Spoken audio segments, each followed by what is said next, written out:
farm with my son Brad. We farm about 1,050 acres.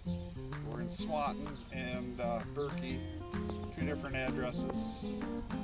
We grow corn, soybeans, wheat, and alfalfa hay. And the alfalfa hay program with the working lands buffer is a nice program for us.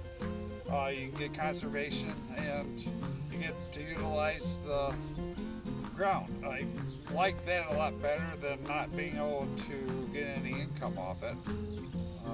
Also has some water control structures. Hopefully that improves water quality in the winter for spring runoffs.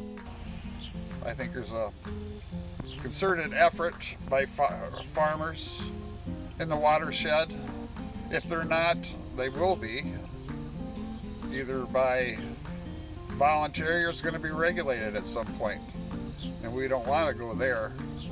So I think you guys got to jump aboard and do what you can for the environment.